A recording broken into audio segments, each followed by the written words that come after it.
Jim Corbett national park యొక్క విశాలమైన గడ్డి మైదానాలలో ఒక పులి ఒంటరిగా జీవిస్తుంది. సమూహం లేదా స్నేహితులు లేకుండా అది ప్రతిరోజూ ఆహారం మరియు నీటి కోసం తిరుగుతుంది. బలమైన శరీరం, మెరిసే కళ్ళు, కాని ఆ కళ్లలో ఎప్పుడూ ఒక ఒంటరితనం యొక్క నిశ్శబ్ద దుఃఖం. ఒకరోజు సూర్యుడు తీవ్రంగా మండిపోయాడు. గడ్డి మైదానాలు ఎండిపోయాయి. పులికి ఏమీ దొరకలేదు. గంటల తరబడి తిరిగి ఆకలి అదను అలసిపోయేలా చేసింది. కాళ్ళు వణికాయి, తల తిరిగింది.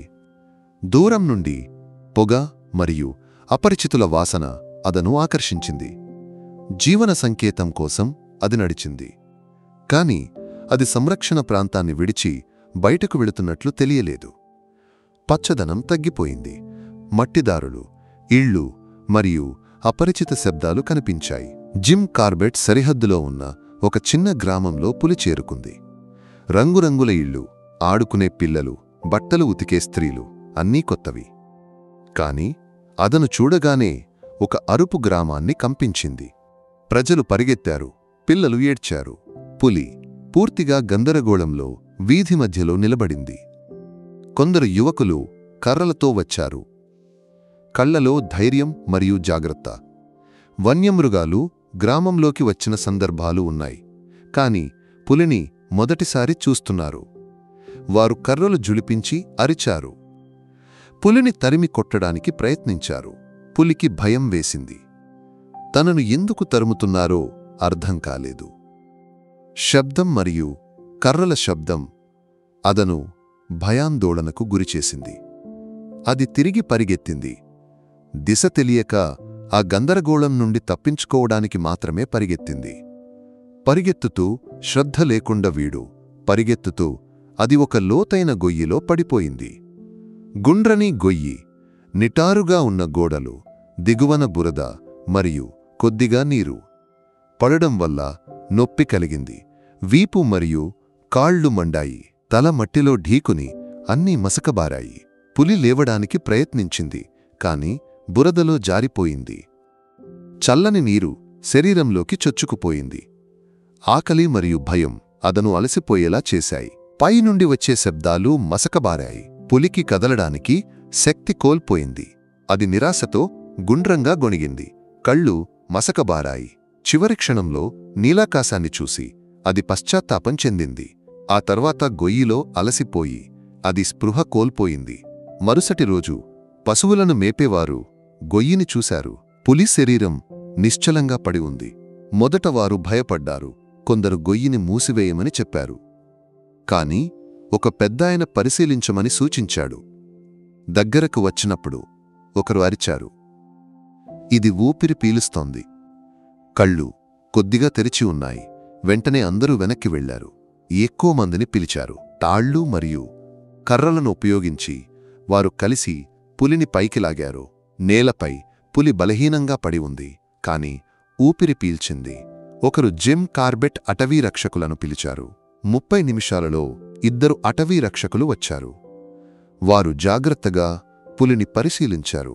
ఒకరు దాని గుండెపై చేయి వేసి, అలసట మాత్రమే, పెద్ద గాయం లేదు. స్టెతస్కోప్ ఉపయోగించి గుండె చప్పుడు మరియు శరీర ఉష్ణోగ్రతను పరిశీలించారు. మనం దీన్ని వెటర్నరీ స్టేషన్కు తీసుకెళ్లాలి. సంరక్షణ పొందితే బతుకుతుంది అని వారు చెప్పారు. ఒక ప్రత్యేక వాహనం వచ్చింది. పులిని చెక్క పలకపై ఎక్కించి ట్రక్కులోకి తరలించారు. గ్రామస్తులు చూస్తూ మనసులో ప్రార్థనలతో ఉన్నారు. అడవిలోని వెటర్నరీ క్లినిక్లో డాక్టర్లు సిద్ధంగా ఉన్నారు. పులిని పరీక్షా టేబుల్పై ఉంచారు. 3 డాక్టర్లు కలిసి పనిచేశారు. ఒకరు గ్లూకోజ్ ఇంజెక్షన్ ఇచ్చారు, మరొకరు విటమిన్ ఇంజెక్షన్ ఇచ్చారు. గుండె చప్పుడు మరియు అంతర్గత అవయవాలను పరిశీలించారు. ఎముకలు విరగలేదు, అంతర్గత గాయం లేదు.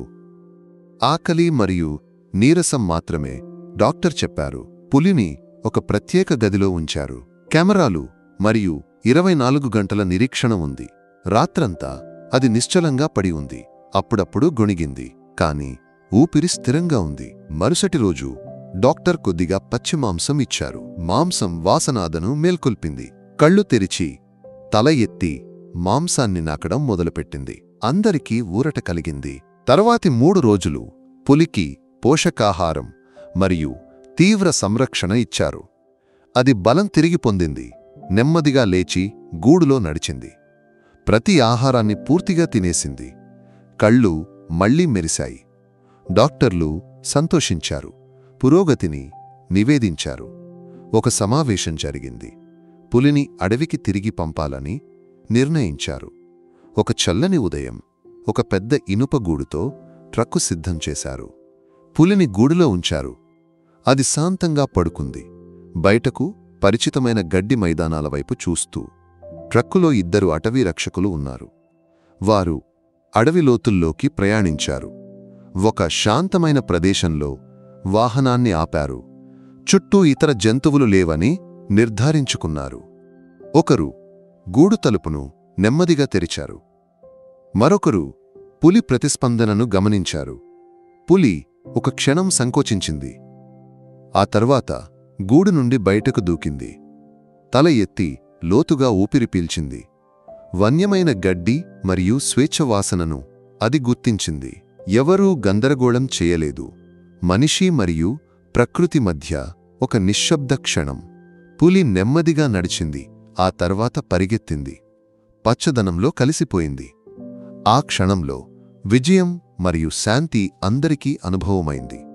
వారు ఒక జీవిని మాత్రమే కాదు, ఒక ఆత్మకు స్వేచ్ఛను ఇచ్చారని తెలుసుకున్నారు. అటవీ రక్షకులు గూడును మూసి వాహనాన్ని తిరిగి తిప్పారు. ఉదయ సూర్యకాంతిలో వారు తిరిగి వెళ్లారు. పులి అది ఇక ఒంటరిగా కాదు, జిమ్ కార్బెట్ యొక్క జీవన భాగంగా ఎప్పటికీ మారింది.